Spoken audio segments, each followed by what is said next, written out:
I'm ready for some high school football on News 12 now. This ball business. Games are heating Prime up. time tonight, baby. We're finding out who's getting cooled down.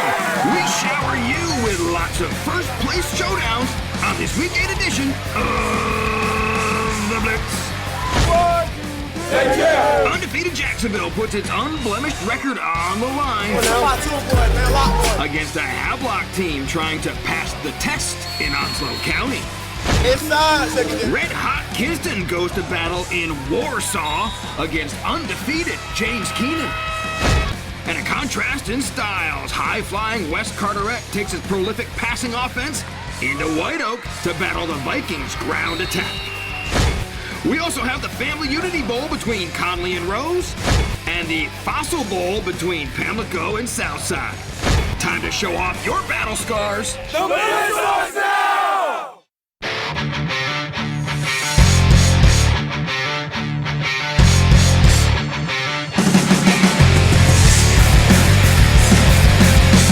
Hey, thanks for watching the Blitz Extra, and down the stretch we come. We're in the final third of the season, although the NCHSAA did work an extra weekend to try and help our friends in the West catch up from Hurricane Helene. And while the recovery continues in the mountains, we are full steam ahead, and we had some great rivalry games tonight. None bigger than the annual showdown between Havelock and undefeated Jacksonville, and let's take you right to Simpson Field, our Mac Daddy's Blitz Premier matchup. We'll go to the second half because that's when I got there. And LeBron Sharp, playing for the first time since the Newbern game, he takes it. I missed it. He takes it in for his third touchdown of the game. Havelock up 21-7. And Bo Williams was not happy about it, but his offense would turn right around. Second half, they were shut out in the first half. Coming back in the second half, Erica Griffin takes it in, and that cut the lead to 21-14. And we had another tight game. And if you were keeping a track on your little tablet on the side, you would know that Jacksonville had a chance. Down 7, got the ball back. But this time they try to go to the air, and Kamari George. You know there's so many great Georges that have played at Havelock through the years. Kamari makes a big play, and then Caleb King says, we're going to milk the clock. We're going to do it Wildcat style. Jonathan Williams, who played quarterback for Havelock last year, going to keep it for several carries on this drive. He ran out the clock, including a key fourth down conversion, and Havelock does it. They hand Jacksonville their first loss of the season, 21-14. Hats off to our guys. You know, we talked about all week. We have 48 minutes to try to put ourselves back in a front row seat for the number 1 seed in our conference in the 3A playoffs. And our daggone big boys on the D-line lined up on a Wildcat set for the fourth quarter. And we just milked the clock, and we let Johnny and LeBron do their things. And hats off to LeBron Sharp. 3 scores in his first game since the first drive at Newbern. And I think he's a difference maker, and I think that's why Central gave him a scholarship. Certainly did. Now Bo, all smiles with him and Brent because they know they're probably going to meet in the playoffs again. Havelock hosts South Central next week. Falcons off this week. Jacksonville will travel to Conley. All right, Newbern. They were trying to make it a 3-way tie for first place. Terrence McCormick Jr. had himself a first half. 5 TD passes, including this one to Kayshawn Taylor. Newbern out big, and Terrence McCormick Sr., the defensive coordinator for Newbern, says, okay, guys, let's get the shutout. Well, then this happened. Nice run, though, by Anthony Cooper, one of the rare seniors on North Side. He gets brought down. They'd score a few plays later on a fumble, and the guys on the sideline were told not to laugh at the camera, even though they were up big. We have to have Ivion Smith in. It's contractually obligated. Here he is with his interception. Newbern gets the victory, 56-12. Staying with the same conference, let's go all the way up to Greenville for the Family Unity Bowl between J.H. Rose and D.H. Conley as Jimmy Martin finds Jaden Lovett with the catch, and he went from quarterback to wide receiver and scores on the touchdown. The Rampants were just rolling to start off this game as they were playing for not only the W, not only the rivalry, but for a trophy as again through the air and a big-time catch from Quinn McCaffrey, and they would score 2 plays later. Conley feeling okay in this one, trailing, but guess what? D.H. Conley, after being down 28-7, would score 38 unanswered points to knock off Rose in comeback style, winning this one just by 3 points, 45-42. Your typical 3-hour game between Rose and Conley in the Family Unity Bowl. All right, let's go to the Coastal Conference, where undefeated Richlands has had quite the season. The Wildcats, 6-0 to start the season, 4 of those wins by shutout. Donuts and some cake. Yeah. But now they hit the meat of their conference schedule, starting with a homecoming game against Croatan. Cougars have been pretty good this year as well, bringing in a 4-2 record coming off that loss to White Oak. They played this one at Brock Ridge Stadium, where it was all Richlands from the get-go. Caleb Simcoe, the fine quarterback, the senior, 6 feet tall, 185 pounds. It's a long run. I've got time to give all his stats, including that he scores 6 here. And that had Pat Bird high-fiving everybody on the sidelines. Croatan trying to come right back on the option pitch, but they're going to cough it up. And that's going to be recovered by Richlands. As I want to get 41's name on here because I feel like his parents would really like that. Julian Thiel, he gets it, and Richlands gets the win by the final of 42-14. Keeping that undefeated streak going. All right, let's check out White Oak and West Carteret, the other big game. The defending champs from White Oak. Trying to stop Tanner Payne. That's easier said than done. Sean Cartwright, he gets it. We knew this was a contrast in styles, but oh, look at this. West Carteret going to run the ball as well as they take it in on the TD by Josh Bauman. But here comes the familiar sneakered one, Jonathan Bird. He loves his ground and pound game. You know, it's Joshua Smith keeping it for the score. That was a 2-point game. Matt Beeman says, all right, I see your ground game with my passing game. Tanner Payne, his 20th TD pass of the year. This one to Josiah Jones, and West Carteret had the halftime lead, but Jonathan Bird said all us in the second half. Trey Maggio, watch him pound his way. They never had to punt in this one, as he's going to help White Oak get the win, 63-42. So White Oak now 2-0 in the Coastal Conference.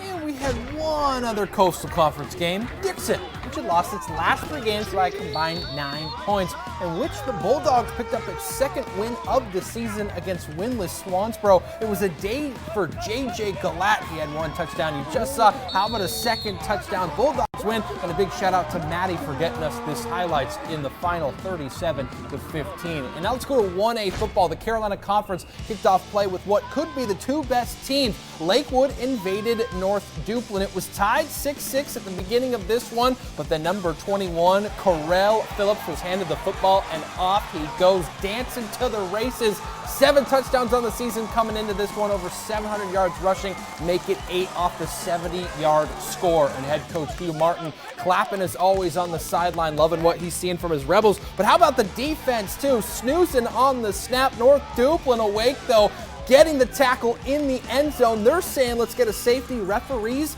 they would agree. Put the hands above the head. That makes it 15-6. And Hugh Martin's wife, Donna, in attendance, enjoying it. And the Rebels get the big win over the Leopards, stay undefeated, 43-24. I see she liked the video where I scared you today in the newsroom on Facebook. Meanwhile, we have Hobton, no match for Pender, 68-20, still waiting on that Union Rosewood score. Other Carolina Conference scores in our Kellum Law Firm scoreboard we want to get you to. Meanwhile, let's check out East Carteret homecoming in Beaufort, hosting Northside. This is a first place showdown in the Coastal Plains Conference, and here comes East Carteret. That's Miles Shelton. He can run for miles and miles, and the kids don't know what that song is anymore. I can tell you that Luke McIntosh, the good Luke, he comes through with the TD pass to Brock Furr. And just like that, East Carteret, now all alone in first place, they get the win over Northside, 35-27.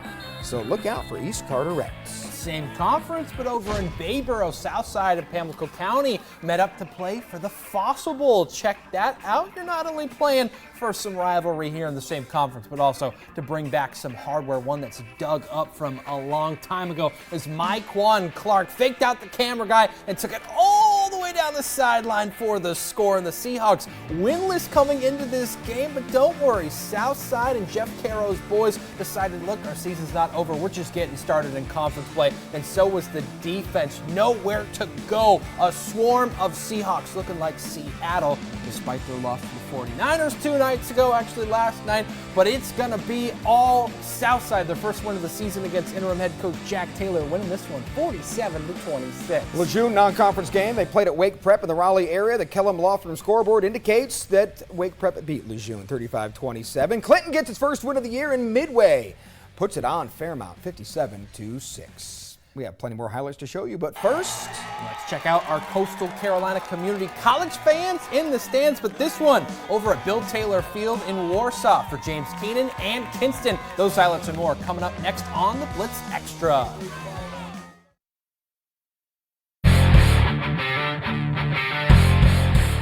Thanks for watching the Blitz Extra. Lots of battles for first place around the area, including in the East Central Conference. Undefeated James Keenan hosted a Kinston squad on a 5-game winning streak with the Vikings 0-3 all-time against the Tigers. Fourth quarter, 21-19, Tigers led, and Jeremiah Hall burst through the seam and says, "See ya later," into the end zone. 28-19, they lead, but Ryan Gieselman prepping up a plan and saying, hey, we're going to go down and score right now. Tyler Jones, their steady quarterback, 15 touchdowns, over 1,400 yards this season, finds his go-to target in Tyreek Copper, making a 28-25 game. Now, Kinston would recover a kickoff return fumble, which would set up a drive inside the red zone all the way to fourth down. One more play to take the lead. Jones over the middle, can't find anyone, and this one goes to James Keenan, a 28-25 final, and head coach Tim Grady super proud of his boys.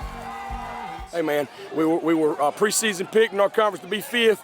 They're rolling. I think they took that to heart, and so we believed in our guys all along. I couldn't be more proud. I couldn't be more proud of the buy-in. They don't complain. They show up to work every day, and so we're just excited to see where this thing's gonna go. So.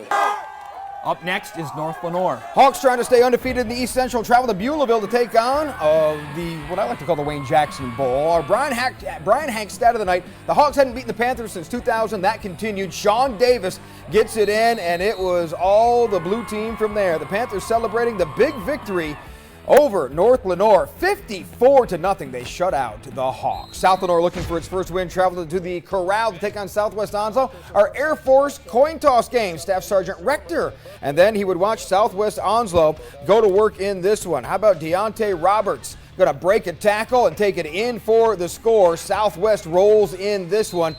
That made the press box crew at Chris Rayner and company 67-8 very happy. And oh, by the way, congratulations to Scrappy Whitehead.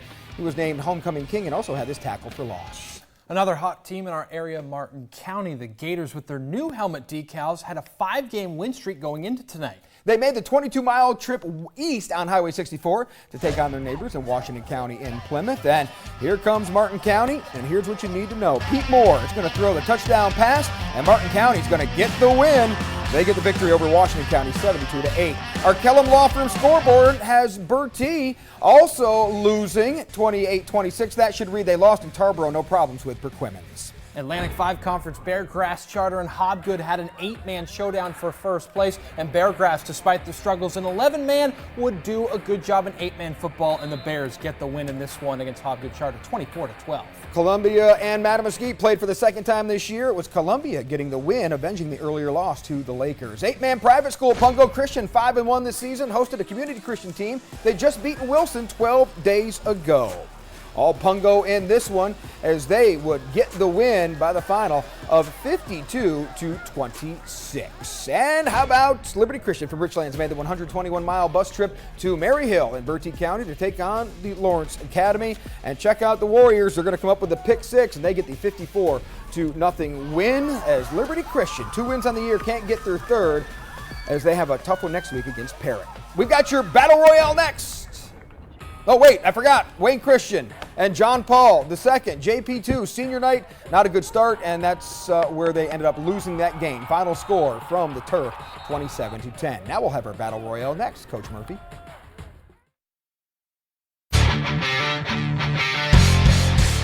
All right, let's get to our Battle Royale. North Pitt in first place. Paul Cornwell and the Chargers. They were 2-1 in the conference, and we had ourselves a game in Littlefield. And how about the catch by Shrine Bowl attendee Jack Ewell? He's committed to Wofford College next season, pointing forward and saying first down. North Pitt on the sideline saying, hey, we got this, up the gut and in for the score. Big 21, Xavier Maldonado for the score, and the Panthers feeling good here, but on the sideline, E.J. Ruffin, he's been doing work all season long. Just give the ball to number 3. Paul Cornwell said this guy is a stud, and he breaks off for the touchdown, and the Chargers get the win against North Pitt.